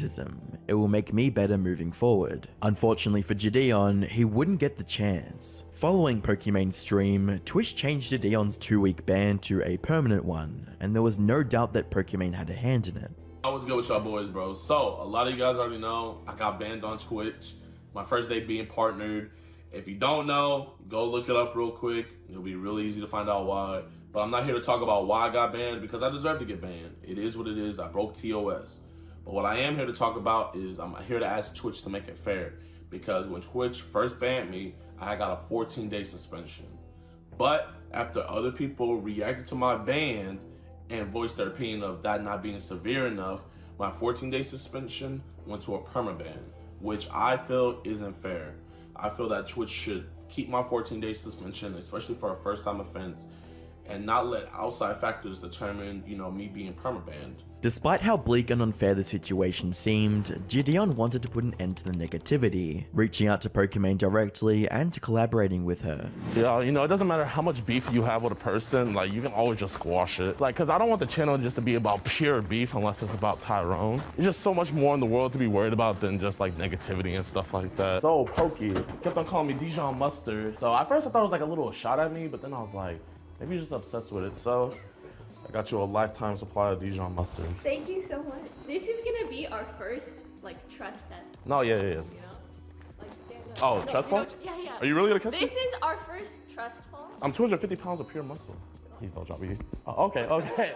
Pokimane has a history of overreacting when it comes to criticism or trolling. She deemed it necessary to copyright claim a video that featured drama she was involved in and showed little remorse years later. But I was like, maybe if we kill this, because Keem had deleted his tweets already. And I was like, I just want this whole drama to be over. Yeah. And I made not the right call, in hindsight, to have that video removed. Attacked fellow creators' sponsorship opportunities over a joke and manipulated Twitch into banning someone permanently because she thought their initial punishment was too light. It's safe to say that Pokimane has a tendency to take advantage of her position as Twitch. And that is interesting because if you go back to her initial, video response about Twitch not being severe enough, you want to partner with this guy? And then she later on, made up with Gideon. The problem is the damage has been done. Yeah, maybe their relationship is better now and they're fine, but you've already crushed this dude's career. I don't know what he's doing. Maybe he's on a different platform, but the game is up with that. You fucked him over that hard. I don't expect everybody to be really bitter or hater for life. But if someone did that to me, if I was Juliana and she had done that to me, even if I felt like I was wrong and I got the 2-week ban, fine. Because he thought he'd be back in 2 weeks. And he didn't really fight the permanent ban, which I thought was kind of weird. But and maybe he just had no control. He couldn't do anything about it. But even if I didn't have to hate her, I would have no respect for her to go back and try to make up with her. I think that would be kind of the dumb move. People will say, well, good for him. But the reality is, dude, this chick fucked over his career because she didn't like what he did. She said a lot of awful things about him, as did a lot of other people. So some of the things, if some dude and I just want to use this as an example, but Mizkiff talks a lot of shit, right? But dude, if you're gonna call me names, you better do it to my face. That's just how it is. Because some of the shit you said would get you fucking busted in the fucking mouth. And it's whether or not your opinion or not, but you have to be accountable for the shit you say. That's going out there and accusing some dude of being a rapist when it's not true. And I think it's just fucking bullshit. And, eventually this shit probably all is water under the bridge. This has all been Pokey and Julian worked it out. But again, his career is done on Twitch. Like, unless they've allowed him back on, which I don't know, but I don't think they have, because his name keeps getting brought up with stuff like Sniper and Nadia and all them who are still able to stream and not have any perma bans. So let's just finish this up here. Twitch's top streamer to censor or take down anyone she sees as a threat or nuisance. To make matters worse, Pokimane has extended her victimization strategies beyond just harming other creators, and decided to take advantage of her loyal fans with her latest product, Midnight Mini Cookies. At a first glance, this seems like a regular influencer product launch, but once viewers peel back the cutesy facade and marketing hype, they notice a few glaring issues. For one, the added 3 mcg of vitamin D that Pokimane uses to claim the product is healthy is far below the daily required dose for an adult. On top of that, Pokimane claimed they were working on the formula for over 2 years. However, it is almost completely based on a white label product that 2 years, bro! Now being sold for 3 times the price of the original, at $28 per 4 packs of cookies. To add insult to injury, Pokimane made sure to label her fans who called her out on the cookies broke idiots in her latest live stream. When people are like, oh my god, $28 for cookies? It's 4 bags. That's $7 a bag. I know math is hard when you're an idiot, but like, if you're a broke boy, just say so. As you can see, it's $7 for 1 bag of Mina cookies, which at a glance might seem like a better deal than the Costco ones that are $10, until you realize that the Costco ones have 3.5 times more cookies than the ones that Pokimane is selling, evidenced by the weight being 4 ounces on Pokimane's bag and the weight being 14 ounces on the Midnight cookies from Costco. Now, 4 divided by 14 is 0.28, so you are getting... I love that they're just coming back at her with math. Like, you say math so hard. Well, apparently it is if you didn't understand the difference between what they were selling it for and the size of the bags to what you're doing it for. That shit's hilarious. 28% of what you could be getting from Costco for only $3 more. Whether you're a fan, tier sub, or fellow creator, Pokimane isn't going to hesitate when it comes to throwing you under the bus for her own gain, even if it means censoring your channel, getting you banned, or shaming you for not buying her rebranded cookies. So there you have it, man. Yeah, that's a very interesting thing with Pokimane. Some of it, I think, like the Leafy situation, I'd have to dive into it more, but that sounds like a little bit more serious than some of the other stuff that we've seen her involved with in terms of drama. Again, I don't want to make her out to be like this evil witch or anything, but there is definitely this ego and like God complex that she seems to have achieved, especially when she mentioned the whole like, wait, you're not gonna protect me, your biggest streamer? Like, come on, dude. Seriously? That's just total ego right there. And so like that's just sad. And there should be nobody, I don't care what other streamers are big or not, there should be no defending that whatsoever. You're not entitled to any special treatment just because of who you are and the sex that you are, because we've seen that right now with the inconsistency of rules applied by YouTube and Twitch when it comes to how they deal with women streamers versus men. And I'm not going to say that's part of the whole like agenda that's going on right now. I'm just saying that that's clearly what's happening, just fact wise. We're seeing it in real life. Whatever the intentions are behind it, don't know, but it's very clearly unfair right now the way that they're dealing with those penalties happening to the streamers and whatnot. So anyway, as I said, tomorrow Neko and I will be doing my favorite rock and metal albums of 2023. The Friday after, we will be doing the favorite movies of 2023. My list is not really that big. I only do about 10, but I think I've actually, like when it gets down to 9 and 10, it's like really stretching it. There's really only like 8 movies I've really, really loved this year. I won't give away any hints to what might be the favorite. But, be looking for that. Still has cinematic synergy to do with Kevin Lambert from the Entertainment Headquarters. for the 8th night. He's been kind of working a lot. He's been under the weather. And so we haven't got that done yet, but we will. And I know we're going to be doing Kaiju Connections with him, talking about Godzilla stuff again, like we did the other night on my channel. So certainly be looking for the content coming up. And thank you all for tuning in and checking this out. Got any comments? I have some questions there. I hope you guys can answer. So please, please, please check it out. Hit the like button, subscribe to the channel if you would. If I ever get monetized, it'd be great. I know it won't be a whole lot of money, but I would enjoy that a lot. And I'd be very appreciative of anybody who gives support to the Metal Tavern Radio podcast. Thank you very much. Enjoy the rest of your week. And adios, amigos.